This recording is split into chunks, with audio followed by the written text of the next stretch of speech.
Railway recruitment ने का exercise करी थी, स्टार्ट करी थी, फिर बीच में कोविड आ गया, हमने काफी उसमें काम किया भी है। सिद्धार्थ जी का प्रश्न था उस पे, और सिद्धार्थ जी आप हैं? हाँ सर, मैं हूँ। प्लीज सर उसी पर नमस्कार। फोकस कीजिए। सर, जो आरआरबी का एनटीपीसी का एग्जाम हो रहा था, वो कोरोना की जो दूसरी लहर हुई उससे जो है कहीं ना कहीं प्रभावित है। तो ये क्या स्टेटस है, कब तक इसको यानी पूरा कर लिया जाएगा?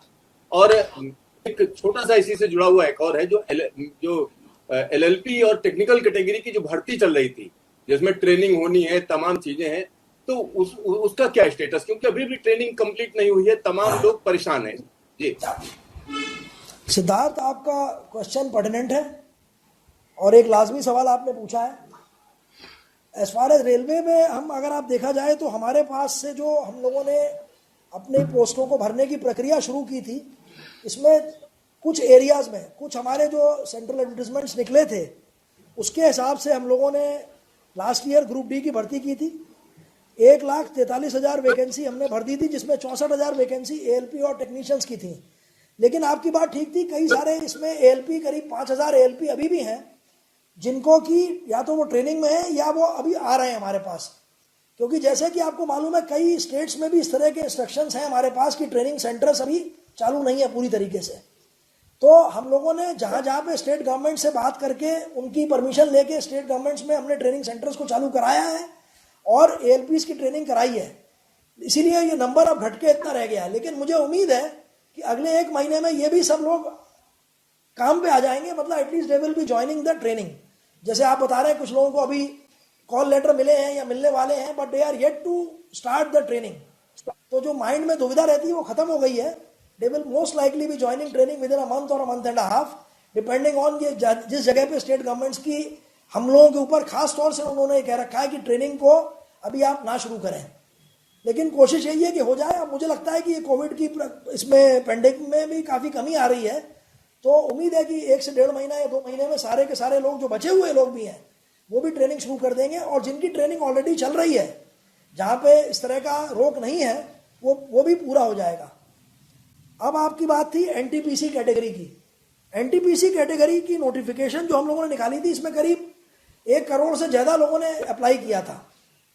और एनटीपीसी कैटेगरी में हमारे पास जो वैकेंसीज थी, करीब ये मेरे हिसाब से करीब इसमें वैकेंसीज जो थी वो 36,000 थी। इसमें करीब करीब जो 1 करोड़ से भी ज़्यादा लोगों ने अप्लाई किया था, उसमें करीब करीब मैं कहता हूँ 1 करोड़ के ही करीब लोगों ने एग्जाम अपीयर हो चुके हैं 7 फेजेस में। लास्ट का जो फेज था ये मई और जून वाला, ये अफेक्ट हो गया बिकॉज ऑफ द कोविड। जैसे कि आपको मालूम है, एग्जाम आप कॉमन लेते हैं जगह जगह पे, एक ही टाइम पे, एक ही दिन में, तो वो संभव नहीं है। क्योंकि जैसे आपने सुना होगा, अभी सीबीएसई का एग्जाम है या बाकी जगह एग्जाम सब रुके हुए हैं। जैसे ही हमें क्लियरेंस मिलेगा तो हम ये जो बचे हुए लोग हैं इनको भी हम बहुत जल्दी पूरा कर देंगे एग्जाम इनका। तो ये बेसिक एग्जाम इसलिए नहीं रुका है कि बेसिकली कोई और लिमिटेशन था। अगर होता तो हमने बाकी एग्जाम भी नहीं किया होता।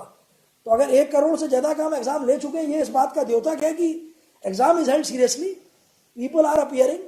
और मुझे उम्मीद है कि ये जैसे ही ये पेंडेमिक का मामला खत्म होगा, क्योंकि हर एक गवर्नमेंट का अपना अलग अलग है, ये जो आप जो करवा रहे हैं, ये इसका नोडल आरआरबी चेन्नई है जो इसको दिया गया है काम। तो वो सबसे पहले बात करते हैं आरआरबी से, स्टेट गवर्नमेंट से, कि कहाँ कहाँ पे जहाँ हमारे सेंटर्स हैं वहाँ पे क्या व्यक्ति आ पाएंगे हमारे पास। इसके अलावा बहुत सारे रिक्वेस्ट कैंडिडेट के भी आते हैं आरआरबी में कि अभी हम किसी भी पोजीशन में नहीं है आने के लिए। तो इन सबको नज़र रखते हुए हम ये भी देख रहे हैं कि एक प्रैक्टिकल तौर पे एग्जाम कराएं, क्योंकि ये आप भी समझेंगे कि कोई एग्जाम आपने जल्दीबाजी में करा लिया और बाद में आपके पास रिप्रेजेंटेशन आ गए, तो that will also be not be nice. But I can want to assure you कि एग्जाम होगा और रेगुलर तौर पर ये आगे चलता रहेगा।